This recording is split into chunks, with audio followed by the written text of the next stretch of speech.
आलोचना करना। मेरी तो सास ही खराब मिल गई, मेरा तो ससुर ही खराब है, मेरा तो पति नालायक है, मेरी तो पत्नी पागल है, मेरे तो पत्नी के की माँ और उसके घर वाले भी उसको चढ़ाते रहते हैं। वही लोग तो उसको डिवोर्स के लिए उकसा रहे। वही लोग तो बोलते हैं तू अपने मायके आ जा। क्यों हो रहा है? देखो, जब आप ना एक दूसरे के व्यवहार और चरित्र की आलोचना करते हैं ना, तो उससे उसका सेल्फ रिस्पेक्ट, आत्मसम्मान उसका चला जाता है। और ये जो है ना, आपके रिश्ते को खराब करने के लिए सबसे बेकार पॉइंट है। जब किसी का सेल्फ रिस्पेक्ट कम होने लगता है ना, वो महसूस करने लगता है ना, सेल्फ रिस्पेक्ट आपका कम नहीं होना चाहिए। क्यों? वो आपके हाथ में। सेल्फ रिस्पेक्ट कोई आपको दे और आपका सेल्फ रिस्पेक्ट हो, ये बहुत गलत बात है।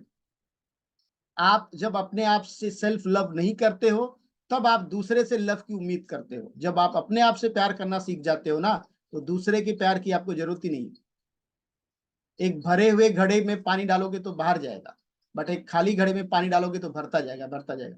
आप बहुत प्यासे हो, किस चीज के भूखे हो? लव के, क्योंकि आपका सेल्फ लव ही नहीं है। अपने आप से प्यार करो, अपने आप से को पसंद करो, अपने आप को देखो। और ये जब करने लगोगे, क्योंकि वही व्यक्ति दूसरे को लव कर सकता है जिसका सेल्फ लव, जो खुद से प्यार करता है, वही दूसरे से प्यार कर सकता है। अदरवाइज क्या होगा? आप आलोचना करते रह जाओगे, दूसरे की बुराइयां करते रह जाओगे, दूसरे में कमियां ढूंढते रह जाओगे। और दूसरे पे हमला करना बहुत आसान है, दूसरे को बारे में उसकी इमोशंस को चोट कर देना, ये कर देना बहुत आसान है। बट दूसरे की तारीफ करना बहुत मुश्किल है। दूसरे की तारीफ करना सीखो, आलोचना करना नहीं है तुमको। ठीक है? हाँ, ये भी है। ये आपकी इमोशनल डिस्टेंस, जो बोलते हैं ना लोग कि ये मेरी इमोशनल बॉन्डिंग नहीं हो गई, क्योंकि आपने अपने पार्टनर का अवमानना किया है, तिरस्कार किया है। हमेशा अपने आप को श्रेष्ठ बताया, मैं ही सही हूं, तू तो बुद्धू है, तू तो पागल है, तेरे को तो समझ ही नहीं। ये आपके इमोशनल डिस्टेंस को बढ़ाया है। आपकी इमोशनल डिस्टेंस इसलिए आपके पार्टनर से बढ़ी है, बिकॉज आपने हमेशा उनका उपहास उड़ाया, उनका मजाक किया है। और इससे आपका फेथ अपने पार्टनर में कम हो गया। वो आपको, आपकी बातों को मानता ही नहीं। तो कहां से इमोशनल बॉन्डिंग बढ़ेगी? अगर इमोशनल बॉन्डिंग बढ़ाना है तो ये आपको बंद करना पड़ेगा, अपमानजनक शब्दों का बार बार प्रयोग करना। और अगर पार्टनर आपका कर रहा है, तो उसको सेम आप कर रहे हो, तो उसके में आप में कोई फर्क ही नहीं है। अगर वो कर रहा है और आप भी कर रहे हो, तो आप उससे ज्यादा खराब हो। आपको उसको रोकने के लिए आपने क्या किया? उससे बचने के बहुत सारे तरीके हैं, वो आपने क्यों नहीं तैयार किए?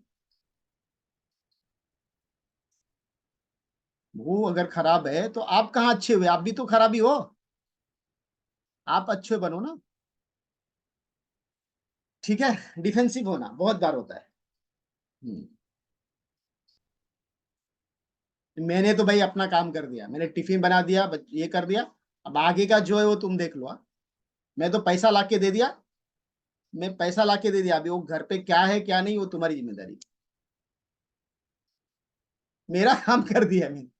अब तुम, ऐसा नहीं होता है। It's not a 50-50 partnership, it's a 100% partnership. Husband wife का रिश्ता 50-50 पार्टनरशिप का नहीं है। 100% पार्टनरशिप का रिश्ता है ये। बट आपको कभी भी आपका पार्टनर 100% करता हुआ आपको नहीं मिलेगा, तब आप क्या करोगे? आपको 200% अदा करने के लिए तैयार रहना चाहिए। अगर आपका पार्टनर 0% कर रहा है ना, तो आपको 200% बनने के बारे में सोचना है, ना कि आपको 100 का 50 कर देना है। 100% दोनों को करने से 200% से रिश्ता चलता है। अब आपका पार्टनर तो 100% दे ही नहीं रहा है, तो 200% तो हुआ ही नहीं। फिर क्या करोगे?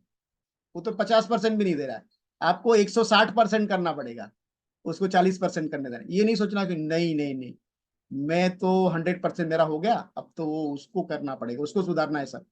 देखो, मैं तो सर बहुत अच्छा हूं, लेकिन वो, उसमें प्रॉब्लम है, प्रॉब्लम मेरी वाइफ में है।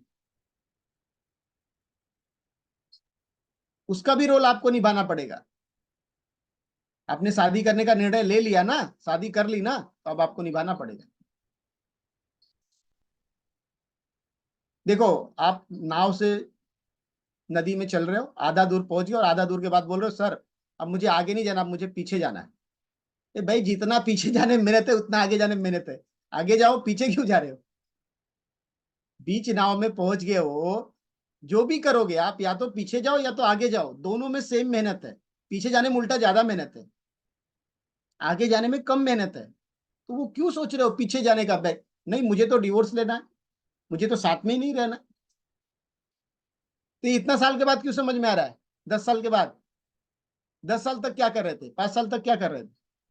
पहले साल में बोलते तो मैं मानता, चलो ठीक है नहीं जमा, पहले साल अभी आया था मुझे मेरे पास 5 महीने हुए शादी को और मुझे डिवोर्स लेना, हाँ ले लो, कोई बात नहीं। 6 महीने हुआ शादी को, डिवोर्स लेना ले लो। लेकिन तुम 6 साल के बाद 2 बच्चे होकर बोलोगे डिवोर्स लेना है, तो 6 साल तक क्या बुद्धि काम नहीं कर रही थी? अब डिवोर्स नहीं ले सकते, अब आगे ही बढ़ना पड़ेगा। ठीक है, अब नहीं सोच सकते हो डिवोर्स, अब उसको सॉल्व कैसे करना उसके बारे में सोचो। नहीं सर मेरा तो हस्बैंड मान ही नहीं रहा है, मेरा हस्बैंड तो बोलते हैं मैं तुझे डिवोर्स दे दूंगा। हाँ, तुमने भी मान लिया, मतलब तुमने एक्सेप्ट कर लिया, तुमको नहीं मानना है। सुना है ना, सावित्री ने यमराज से प्राण हर लिए थे, वापस लाए, भगवान से मांग लाया अपने पति के प्राण को। तो ये तो पृथ्वी से तुम क्यों नहीं ला सकते उसको वापस अपने पास? ला सकते हो, बट वो सोचना पड़ेगा, वो थॉट प्रोसेस सीखनी पड़ेगी, उतना मेहनत करना पड़ेगा, उतना टाइम एनर्जी और मनी खर्चा करना पड़ेगा। नहीं सर मेरा तो फ्री में काम हो जाए। जाओ, हार्ट का प्रॉब्लम है, डॉक्टर को बोलो सर मेरा फ्री में ऑपरेशन कर दो बाईपास, देखो कितना बार हो जाता है। अभी तो योजना भी आ गई है, क्या कौन सा है, 5 लाख तक का फ्री में होता है, कितना उसमें बचते पेशेंट जाके देखो। प्रधानमंत्री का कोई आया है वो, योजना है वो, कितने लोग को लाभ मिला बता दो मुझे, है ना? कितने लोग हैं जिनको राशन मिलता है, पूरा चावल मिलता है? कितने लोग हैं यहाँ पे, किसी को मिला है? बहुत सारी योजनाएं फ्री वाली चलती है, कितने लोग को मिलती है? नहीं है भाई, यू हैव टू पे द प्राइस। कोई चीज के लिए इंजीनियर बनना था, डॉक्टर बनना था, बोले कि नहीं मुझे तो गवर्नमेंट सीट नहीं मिली, अब मुझे तो नहीं बनना है। मैक्सिमम बहुत सारे लोग ने गवर्नमेंट सीट से लिया, लेकिन बहुत सारे लोग ने उसको पे करके भी डॉक्टर बने। अब तो मैक्सिमम वही हो रहा है, अब तो बहुत कम गवर्नमेंट सीट मिल रही। डॉक्टर पुनीत, डॉक्टर मालूम को समझ में आ रहा हो मैं क्या बोल रहा हूँ? किया ना, पैसा खर्चा किया ना, पढ़ाई किया ना, और फीस भरी ना कि नहीं भरी? तब तो नहीं बोले कि नहीं करना है। शादी करनी थी ना, कितने लोग ने शादी किया है? सबने किया है। कौन है जो 2 लाख से कम खर्चा किया है? 2 से 5 लाख से कम खर्चा किया और शादी हो गई? 5-10 लाख सबका हो गया यार, गहने में इसमें उसमें लग गए। अब वो फिर से शादी टूटने जा रही है और उसको फिर से शादी करनी है, बचानी है। खर्चा नहीं होगा, फ्री में हो जाएगा। सोचो फिर से शादी करने जा रहा हूँ, लगा रहा हूँ, उसी तरह से सोच समझ के करो, हो जाएगा सब कुछ। बट सोचो कि फुकट में हो जाए, फ्री में हो जाए, पॉसिबल नहीं है। ठीक है, दीवार खड़ी करना। दीवार कब खड़ी होती है?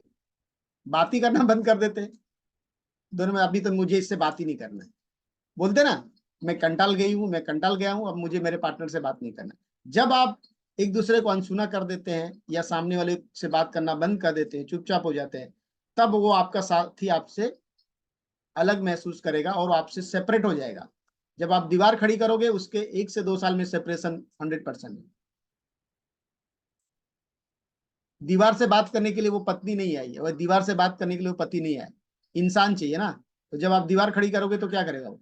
दीवार आपको डिवोर्स की तरफ लेके जाएगी। अब देखिए, बहुत सारे जो स्ट्रगल्स हैं, इसके बात करने के बहुत सारे कारण हैं। ठीक है, ये 5 से 6 बहुत, जिसमें 2 बहुत इंपॉर्टेंट है। मैक्सिमम जो होते हैं ना प्रॉब्लम, उसमें सबसे बड़ा इंपॉर्टेंट चीज है वाद विवाद का, कि पैसा का, अपर्याप्त धन या स्नेह का, और दूसरा है फिजिकल इंटीमेसी। बहुत सारे कपल्स के बीच में हस्बैंड को ज्यादा फिजिकल होना है या वाइफ को ज्यादा होना है, दोनों में से किसी एक को कम है। फिर वो जो है ना, सबसे बड़ा कारण अगर है प्रॉब्लम क्रिएट करने का, तो ये है। और ये जब नहीं पूरा होता है ना, तो एक पार्टनर अपने आप को अलग थलग महसूस करता है, फिर वो कहीं और जाके अटैच होता है, उसका एक्स्ट्रा मैरिटल अफेयर होता है। पति या पत्नी किसी का भी। पहले तो पति का ही ज्यादा होता था, अब पत्नी का भी होने लगा, बिकॉज अब लेडीज भी बाहर जाने लगी, काम करने लगी।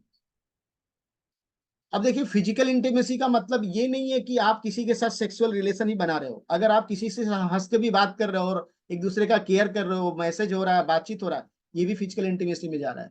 तो ये आपके पति पत्नी हो गए, किसी और के साथ आपका नहीं होना चाहिए, चाहे लेडीज हो चाहे जेंट्स हो। अगर वो लेवल की आपकी दोस्ती है ना, तो गया काम से आप। मिले, हालचाल हो गया, बस हो गया। वो मैसेज कर रहा है, टेक्स्ट कर रहा है, व्हाट्सअप कर रहा है, ये कर रहा है, वो कर रहा है, दिस इज नॉट गुड। शादीशुदा होने के बाद आपको नहीं हो सकता। लेडीज को जेंट्स से नहीं, जेंट्स को लेडीज नहीं, कितना भी क्लोज हो, कितना भी कुछ हो,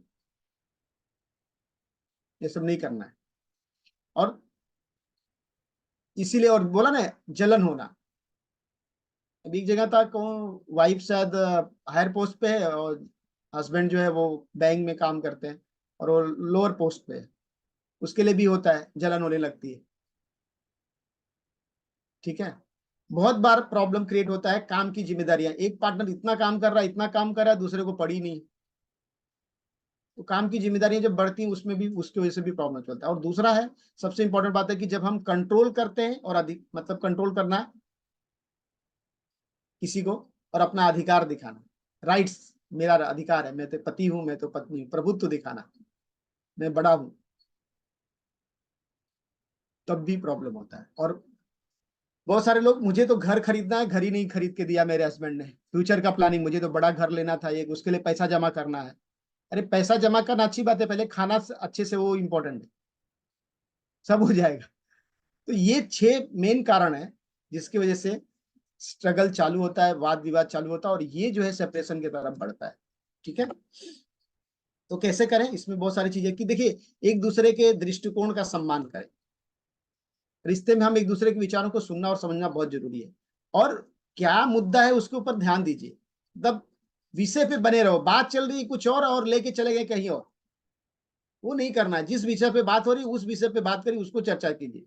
प्रॉब्लम क्या है, तू 3 साल पहले ये बोला था, 5 साल पहले ऐसा हो गया था, और जब शादी हुई तो तुमने ये प्रॉमिस किया था, तुम्हारे बाप ने ये नहीं दिया, वो नहीं किया। अरे वो सब छोड़ो यार, अभी जो चल रहा है उसके ऊपर बात चलती है अभी, और चलता है पिछला। जो मुद्दा, उस पर ध्यान दो, उस पर काम करो, सब चीज ठीक हो जाएगी। लेकिन ज्यादातर प्रॉब्लम बहस में चालू हो जाती है, क्योंकि वो पिछले में चले जाते हैं। ठीक है। जब आप बातचीत कर रहे हो, तो थोड़ा आधा घंटा बात चल रही, थोड़ा थोड़ा मुझे प्यास लगी यार, पानी पीना है, थोड़ा ब्रेक ले लो, थोड़ा ये करके फिर चालू करो। और सबसे इंपॉर्टेंट बात है, ये जिसने ध्यान रख लिया ना, उसका तो लाइफ में बहुत बड़ा प्रॉब्लम, मैंने ये किया, मेरे वजह से हुआ, मैं कमा रही हूँ, मैं भी तो घर चला रही हूँ, मैं शब्द निकाल दो। पति पत्नी के बीच मैं शब्द नहीं होता है। हमने किया, अच्छा हुआ तो हमने किया, बुरा हुआ तो हमने किया। भले एक पार्टनर ने किया, फिर भी जिम्मेदारी आप ले लो। चलो यार ठीक है, हमने किया है, हमारी वजह से गलती हो गई, चलो मिस्टेक होगी, भले पति ने गलती कर दी, पत्नी को माने, और पत्नी ने कर दी, पति को माने, चलो हमने, हमारी वजह से हो गया यार, तुम्हारी गलती नहीं। जब कोई चीज प्रॉब्लम हो जाए, उसकी जिम्मेदारी, जेंट्स लोग को बता रहा हूँ, लेडीज लोग के लिए नहीं है, जेंट्स लोग के लिए, जब कोई भी प्रॉब्लम आ जाए, उसकी जिम्मेदारी अपने ऊपर ले लो, मेरी वजह से हो गया। और जब कुछ अच्छा हो गया, बढ़िया हो गया, तुम्हारे वजह से हो गया, आप हमेशा सुखी रहोगे। जब भी कुछ अच्छा हो गया, अपनी पत्नी को श्रेय दे दो। जब भी कुछ गलत हो गया, कुछ लॉस हो गया, कुछ हो गया, उसकी जिम्मेदारी अपने आप पे ले दो, मेरे वजह से हो गया।